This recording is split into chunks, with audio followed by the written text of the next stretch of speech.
அனைவருக்கும் வணக்கம்.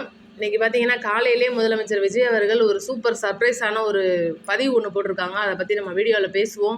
நேற்று பார்த்தீங்கன்னா அமைச்சர் புஷி ஆனந்த் அவர்கள் ஒரு பதிவு போட்டிருக்காரு. அதை பற்றி நம்ம பேச போகிறோம். பல நாள் கழிச்சு, ஒரு 3-4 நாள் கழிச்சு இன்னைக்கு சட்டமன்றம் கூட போகுது. 3 முக்கிய துறைகளின் மீது மிகப்பெரிய விவாதம் நடக்க போகுது. இதை பற்றி என்ன ஏது அப்படின்றத நம்ம பேச போகிறோம். ஸ்கிப் பண்ணாமல் பாருங்கள். பார்த்துட்டு வீடியோக்கு ஒரு லைக்கை பண்ணிடுங்க. வீடியோ 4 பேருக்கு ஷேர் பண்ணிடுங்க. உங்களுடைய கமெண்ட்டை மறக்காமல் கமெண்ட்டில் சொல்லிடுங்க. இப்போ பார்த்தீங்கன்னா நேற்றுலேருந்து கர்நாடகா பிரச்சனை பயங்கரமாக போயிட்டே இருந்துச்சு. எல்லாருமே நம்மளுடைய முதலமைச்சர் இன்னும் எதுவுமே பேசாமல் இருக்காங்களே அப்படின்னு சொல்லி கேட்கும்போது நேற்றே பயங்கர கோபமாக அறிக்கையை ஒன்றும் கொடுத்துட்டாரு. நேரடியாக டிகே சிவகுமார் அவர்களுக்கும் பேசியிருக்காங்க.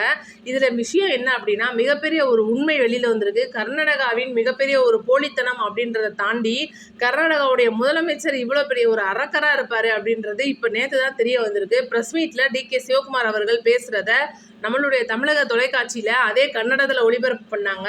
உண்மையில் அதை தமிழாக்க மாற்றி ஒளிபரப்பு பண்ணியிருந்தாங்கன்னா அவங்க என்ன பேசியிருக்காரு என்ன ஏது அப்படின்றது நம்மளுக்கு டீட்டெயிலாக தெரிஞ்சிருக்கும். அதுக்கப்புறமா தமிழாக்கம் பண்ணி பார்க்கும்போது பார்த்தீங்கன்னா ரொம்பவே அடாவடித்தனமாக பேசியிருக்காரு டிகே சிவகுமார் அவர்கள். என்னென்ன பேசியிருக்காரு அப்படின்றத நான் முதல்ல சொல்லிடுறேன். எனக்கே காலையிலேயே நியூஸ் வந்துருச்சு. 3 பேரும் என்ன பண்ணாங்கன்னு எங்களுக்கு தெரிஞ்சு போச்சு. மாமிசம்லாம் வேற கைப்பற்றிருக்காங்க.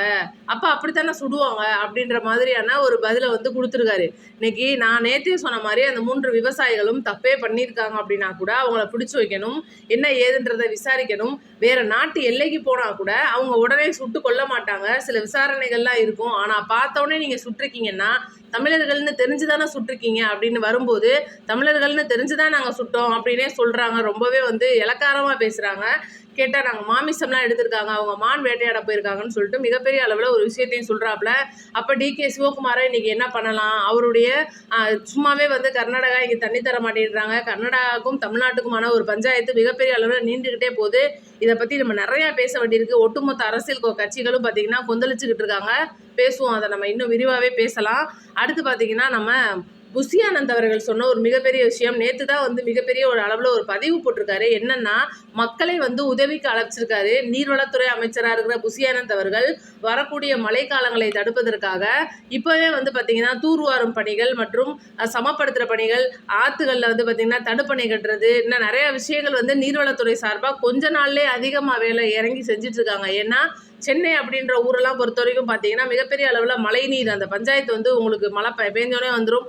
கிட்டத்தட்ட 4500 கோடி ரூபாய் அந்த ஒரு திமுக ஆட்சி காலத்தில் வேஸ்ட்டாக போயிருக்கு அப்படின்னே சொல்லலாம். அந்த மாதிரியான ஒரு செயல் இப்போ இருந்துடக்கூடாது அப்படின்றதுக்காக மக்களையும் தன்னார்வலர்களையும் தயவு செஞ்சு வாங்க, இந்த குப்பை குளங்களை அகற்றுறது, ஏதாவது உங்களால் முடிஞ்ச ஒரு உதவி நீங்கள் செய்யும்போது கண்டிப்பாக அந்த வேலை அப்படின்றது சீக்கிரமாக நடக்கும் அப்படின்னு சொல்லி பொதுமக்கள்கிட்டே உதவி கேட்டிருக்காரு புஷி ஆனந்த் அவர்கள். உண்மையிலே நல்ல விஷயம். நிறைய தன்னார்வ தொண்டு அமைப்புகள் தானாகவே முன்னே இறங்கியிருக்காங்க. காலையிலே அந்த வேலையை ஸ்டார்ட் பண்ணியிருக்காங்க. அடுத்து பார்த்தீங்கன்னா இன்னைக்கு நம்மளுடைய முதலமைச்சர் அவர்கள் ஒரு பதிவு போட்டிருக்கிறதுக்கு முன்னாடி இந்த 100 நாள் ஆட்சி தமிழக முதலமைச்சர் விஜய் அவர்களுடைய ஆட்சி எப்படி இருக்குது அப்படின்னு மறக்காமல் கமெண்ட்டில் சொல்லிடுங்க. இதை பற்றி என்னென்னா, மக்களுடைய மனசாட்சி இன்றைக்கு 100வது நாளை தொற்றுக்குன்னு சொல்லிட்டு நம்மளுடைய முதலமைச்சர்கள் பெருமிதத்தோட ஒரு பதிவு போட்டிருக்காங்க. இன்றைக்கி இதை பார்த்திங்கன்னா திமுக மிகப்பெரிய அளவில் விமர்சனமும் பண்ணுறாங்க. பதிவு போட்ட கொஞ்ச நேரத்தில் ஐடிவி மூலியமாக இத்தனை கொலை நடந்திருக்கு, இத்தனை பாலியல் சம்பவம் நடந்திருக்கு, நீங்கள் பெருமிதமாக கொண்டாடுறீங்களா அப்படின்றத வேற ஒரு பதிலடியாக கொடுத்துருக்காங்க. அப்படின்னா எந்த அளவுக்கு அவ்வளோ தூரம் எப்போ பதிவு வரும் அப்படின்னு சொல்லி இறங்கி காத்துக்கிட்டு இருக்கிற ஒரு நிலைமை நம்ம பார்க்க முடிஞ்சிச்சு. அடுத்து பார்த்தீங்கன்னா நேற்று கோவையில் அமுதன் அப்படின்ற ஒரு பையன் கல்லூரி சம்மந்தப்பட்ட போதை விஷயத்துலேயோ அல்லது அந்த கும்பலாக சேர்ந்து அடித்து கொண்ட விஷயமோ இன்னும் காவல்துறை பேசி விசாரிச்சுட்டு இருக்காங்க. இந்த ஒரு விஷயம் தெரியறதுக்குள்ளேயே அங்கே போகணும், விசாரணை என்னன்றதை பண்ணணுன்றதுக்காக அமைச்சர் ஆதவ் அர்ஜுனா மற்றும் அமைச்சர் ராஜ்மோகன் அவர்கள் போயிருக்காங்க. ஆனால் இவங்களுடைய வருகையை முன்னாடியே தெரிஞ்சுக்கிட்ட அந்த ஏரியாவில் இருக்கிற திமுகவின் சேர்ந்த சில பேர் அந்த குடும்பத்தை ஓரளவுக்கு மறைச்சிக்கிட்டு நீங்கள்லாம் வெளியில் போயிருங்க, உள்ளே வராதிங்க அப்படின்ற மாதிரி மிகப்பெரிய அளவில் நேற்று ஒரு விஷயம் பண்ணியிருக்காங்க. இது இனிமேல் தான் கொஞ்சம் நேரத்தில் நீங்கள் ஊடகத்தில் பார்க்கலாம். ஆதவ் அர்ஜுனா மற்றும் ராஜ்மோகன் அவர்கள் அந்த ஒரு குடும்பத்துக்கு ஆறுதல் கூட சொல்ல முடியாமல் ரொம்பவே சோகத்தோட திரும்பின காட்சிகள்லாம் இருக்குது. பாருங்கள், ஏன்னா அவங்க வந்து வர்றாங்க, உங்களுக்கு ஆறுதல் சொல்ல வர்றாங்க, நீங்கள் வந்து உள்ளே விடாதீங்கன்னு சொல்லிட்டு அந்த கோவை சுற்றி இருக்கிற ஏரியா யாருன்னு உங்களுக்கு தெரியும், கோவைனா யாருன்னே உங்களுக்கு தெரியும்ல. அப்படின் போது அந்த ஏரியாலக்காரங்க சில பேர் வந்து உள்ளே விடாதீங்கன்னு சொல்லிட்டு மிகப்பெரிய அளவில் ஒரு பஞ்சாயத்து கூட்டியிருக்காங்க. இவ்வளோ பெரிய விஷயம்லாம் நடந்திருக்கு நேற்று. அதே போல் பார்த்தீங்கன்னா, இங்கிட்டு நம்ம அரசியலோ, இங்கிட்டு இந்த கர்நாடகா கொள்ளை இந்த விஷயம்லாம் நம்ம பார்த்து படிச்சுட்டு இருக்கோம். ஆனால் இதெல்லாம் தெரியாமல் மறைமுகமாக ஒரு விஷயம் நடந்துட்டு இருக்கு. என்ன அப்படின்னா, பாஜக மற்றும் திமுகவுடைய இணைப்புக்கு பின்னால் இருக்கிற மிகப்பெரிய ஒரு விஷயமும் 2 அமைச்சர் பதவி, மத்திய அமைச்சர் பதவி இன்னைக்கு திமுகவுக்கு தர்றதா இறங்கி வந்திருக்குது பாஜக. ஏன்னா ஆல்ரெடி கூட்டணி கைக்குலுக்கி முடிச்சிட்டாங்க அப்படின்றது தான் இன்னைக்கு உண்மை. அடுத்து பார்த்தீங்கன்னா, கொளத்தூரில் மிகப்பெரிய அளவில் அந்த 30% ஓட்டு மிஷினில், அந்த இவிஎம் மிஷினில் 30% அளவு வந்து பஞ்சாயத்து இருக்குங்க. அதனால தான் ஸ்டாலின் தோற்று போயிருக்காருன்னு சொல்லி மக்கள் வந்து ஓட்டு போடாமல் இன்னைக்கு ஸ்டாலின் தோற்று போகல, மிஷின் பஞ்சாயத்தாய் தான் தோற்று போயிருக்காரு அப்படின்னு சொல்லி திரும்ப திரும்ப வந்து திமுக அந்த மிஷின் மேலேயே குறியா இருக்கிறதுக்கு காரணம் என்ன கேட்டால், ஒரு மிஷின்லாம் தூக்கி குப்பையில் போட்டிருக்காங்க, அந்த குப்பையில் கிடக்கிற மிஷின்லாம். யோசிச்சு பாருங்கள், எலெக்ஷன் முடிஞ்சு எவ்வளோ நாளாகி போச்சு, கிட்டத்தட்ட 2-3 மாதத்துக்கு மேலே ஆயிடுச்சு. ரிசல்ட் வந்து 1 மாதம் 3 மாதம் ஆயிடுச்சு. அதுக்கு முன்னாடியே எலெக்ஷன் முடிஞ்சு ஒரு 45 நாள் கழிச்சு தான் நம்ம ரிசல்ட்டே பார்த்தோம். அப்படி இருக்கும்போது இந்த மிஷின் வந்து குப்பையில் கிடந்ததை இப்போ தான் கண்டுபிடிச்சி எடுத்திருக்காங்களா, ஏன் குப்பையிலே மக்கி போச்சா மிஷின் அப்படின்னு கேட்குறதா இன்றைக்கி மக்கள் கேட்குறாங்க. குளத்தூருக்குள்ளேயே ஸ்டாலின் அவர்கள் குல்மால்ஸ் வேலை பார்க்குறாரு. ஆல்ரெடி உங்களை தான் நாங்கள் கொத்து பரோட்டா போட்டு அனுப்பிச்சிட்டோம், இன்னும் நீங்கள் திருப்பி மிஷினை வந்து நீங்கள் ரிப்பேர் பண்ணுறது, மிஷின் ரிப்பேரு இந்த மாதிரி எலக்ட்ரிக்கல் வேலையெல்லாம் இறங்கி திமுக செய்யாமல் ஏதோ கட்சியை கொஞ்சம் சமப்படுத்தி சரிப்படுத்துனீங்கன்னா, ஏதோ சில கலையெடுப்புகள்லாம் வேற பண்ணணும்னு சொன்னீங்களே, அந்த வேலையெல்லாம் பண்ணிங்கன்னா கொஞ்சம் கட்சி நல்லாயிருக்கும். அடுத்த பக்கம் எங்ககிட்ட ஓட்டு கேட்க வரலாம். அதை விட்டுவிட்டு நாங்கள் மிஷின் ரிப்பேரு, மக்கள்லாம் எனக்கு தான் ஓட்டு போட்டாங்க, நாங்கள் வந்து திருப்பி நாங்கள் முதர்ந்து என்றதுக்கு வந்து அனுமதி கேட்குறோம் அப்படின்லாம் நீங்கள் சொன்னீங்கன்னா அதுக்கெலாம் வாய்ப்பு இல்லை. ஆல்ரெடி விஎஸ் பாபு அவர்கள் உச்சத்தில் உட்காந்துருக்கிறாப்புல குளத்தூரில் அப்படின்னு சொல்லிட்டு மக்களே ரிவீட் அடிச்சிருக்காங்க. நேற்று பார்த்தீங்கன்னா மிகப்பெரிய அளவில் உதயநிதி அவர்கள் பேசின பேச்சு இன்றைக்கும் ட்ரெண்டிங்காக பலவிதமாக போய்கிட்டு இருக்கு. ஏன்னா இன்னைக்கு என்னை கைது செஞ்ச அளவுக்கு நயனார் நாகேந்திரனை கைது செய்ய வரலையே நம்மளுடைய முதல்வர் விஜய் அரசுன்னு சொல்லிட்டு ஒரு கேள்வியை கேட்டிருக்கிறாப்புல.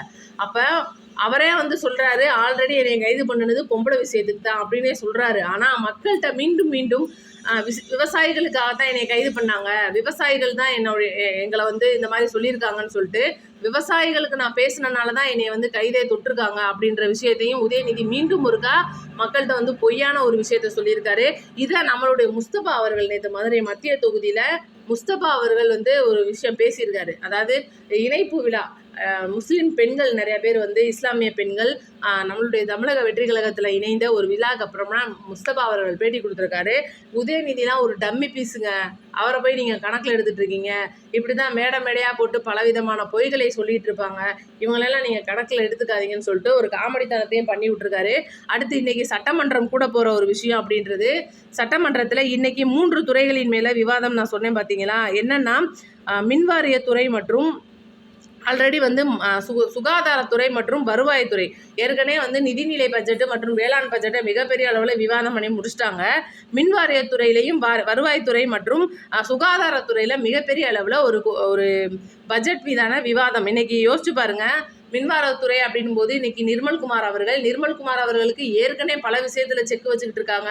ஒரு சில பேருக்கு வந்து பார்த்திங்கன்னா அதிக அளவில் கரண்ட்டு பில்லு வருது அப்படின்ற ஒரு விஷயம். இப்போ கரண்ட்டுக்கு இவ்வளோ ரூபா வந்து கொடுத்துருக்காங்க, இவ்வளோ டேரிஃப் கொடுத்துருக்காங்க, 200 வந்து கூட வந்துட்டுருக்கு அப்படின்ற ஒரு விஷயம் இன்றைக்கி திமுக ஸ்கோர் பண்ணணும்னு நினைப்பாங்க. கண்டிப்பாக சட்டமன்றத்தில் என்ன நடக்குது அப்படின்றத பார்ப்போம்.